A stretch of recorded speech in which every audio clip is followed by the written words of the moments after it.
إلهي سمري من الله نواسي إنجنير صالحي محمد صالحي قف والبا وحبا لو حسوسtaa qofka markuu dhinto amalkiisu la aad aakhiro oo ilaahay la hortagaa qofka muxuu ka tagay maxaa lagu xasuustaa ma aha qofka wax lagu xasuusto maal ma aha qofka wax lagu xasuusto guryo la jeexdo inta kontraad uu lahaa qofka waxa lagu xasuustaa wax caam ah oo ummadda ka wada dhaxeeya inuu ka shaqeeyay oo ummadda oo dhan ay manafacsato oo ay ka faa'iido marxuumka wuxuu nooga tagay waxaad maqlayseen muranka badda oo 6 sano soo jiitamayay wuxuu ahaa hormoodka yuu ahaa waxay ahayd wax caam ah ummadda Soomaaliyeed kulligood indhaha ku wada hayaan oo qulubtooda mideeyay waxa kaliya ummadda Soomaaliyeed mideeyay waxay ahayd baddaas isaga iyo avocado munashar maan oo iyadana ka timid family wadaniyiina aabaheed uu ahaa janaal sharmaan ilaahay caafimaad ha siiyo cimri dheer iyadu waxay ahayd avocado lawyer bay ahayd marxuumka injineer saalixina wuxuu ahaa khabiirkii badda topografiyada yuu ahaa oo ku takhasusay oo khabiir ku ahaa sarveeyada maababka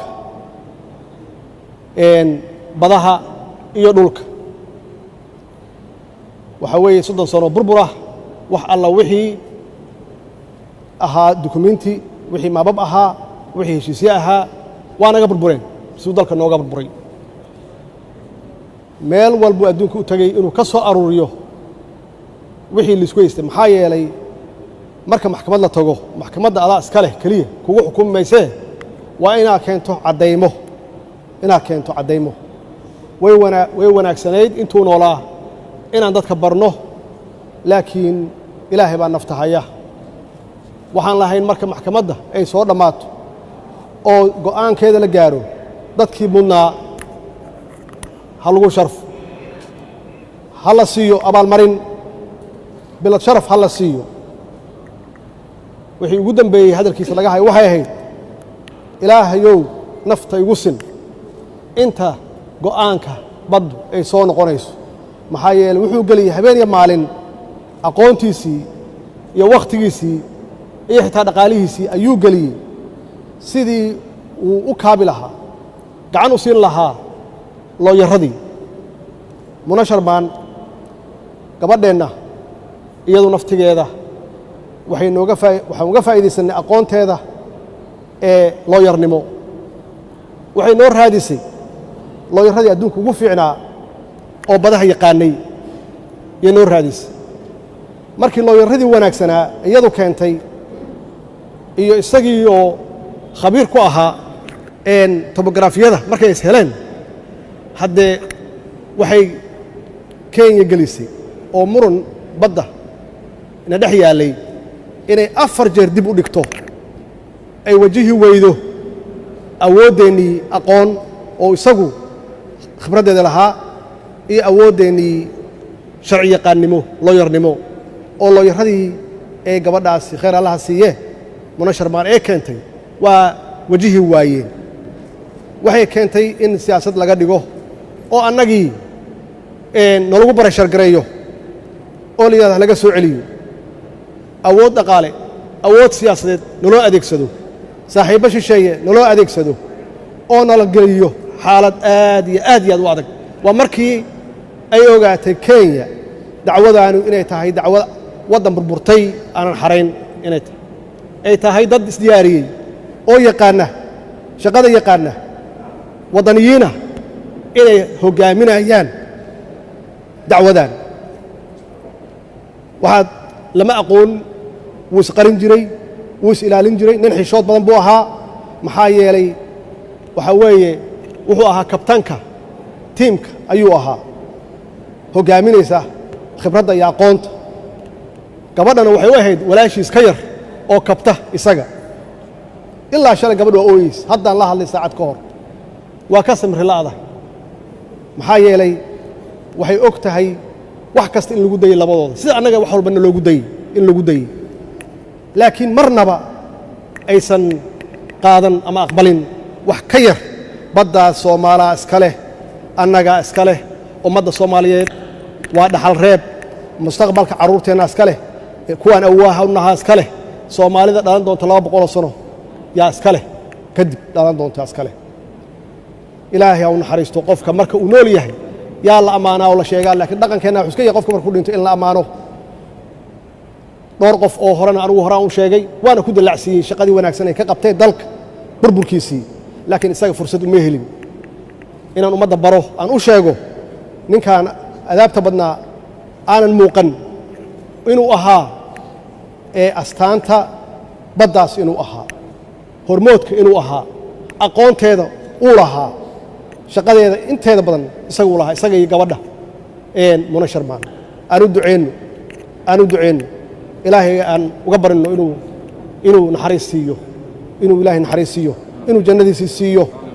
nin wadani uu ahaa in lagu daydo yuu mudan yahay ilaahay ha u naxariis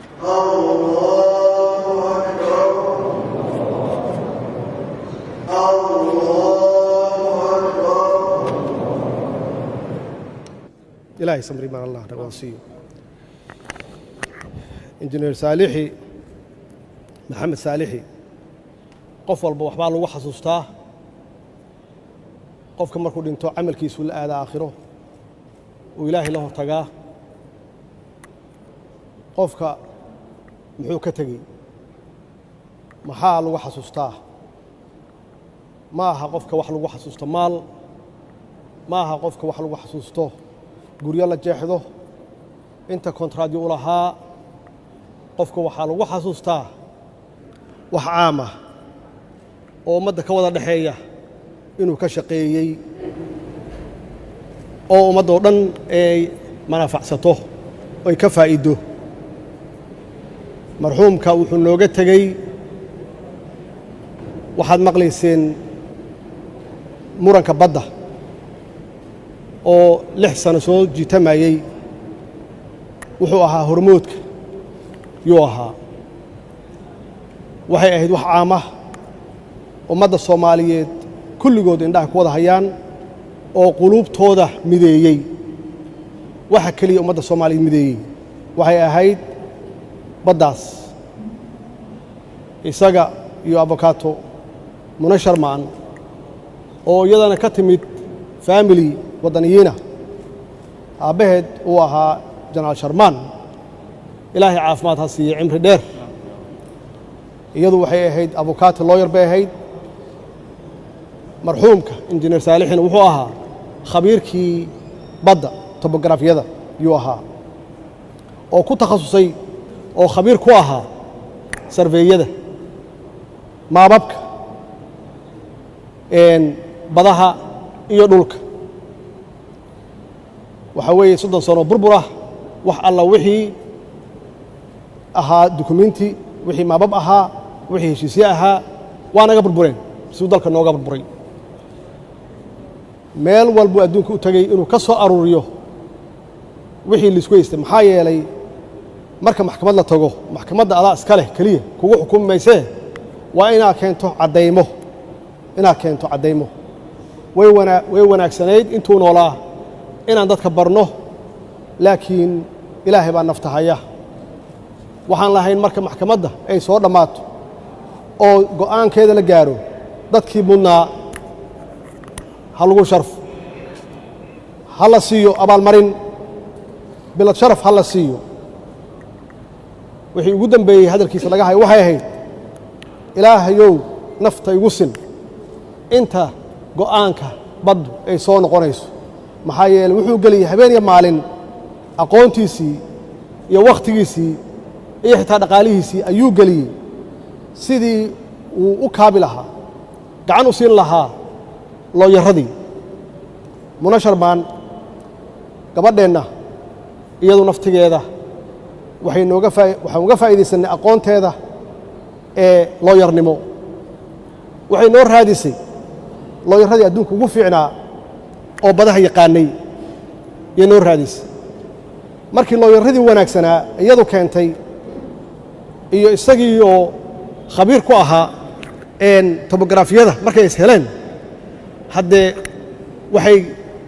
Kenya gelisay oo muran badda ina dhex yaalay inay 4 jeer dib u dhigto ay wajihi weydo awoodeennii aqoon oo isagu khibradeeda lahaa iyo awoodeennii sharci yaqaannimo looyarnimo oo looyaradii ee gabadhaasi khayr allaha siiye Muna Sharmaan ee keentay waa wajihi waayeen waxay keentay in siyaasad laga dhigo oo annagii nalagu barashar gareeyo oo liyada laga soo celiyo awood dhaqaale awood siyaasadeed naloo adeegsado saaxiibo shisheeye naloo adeegsado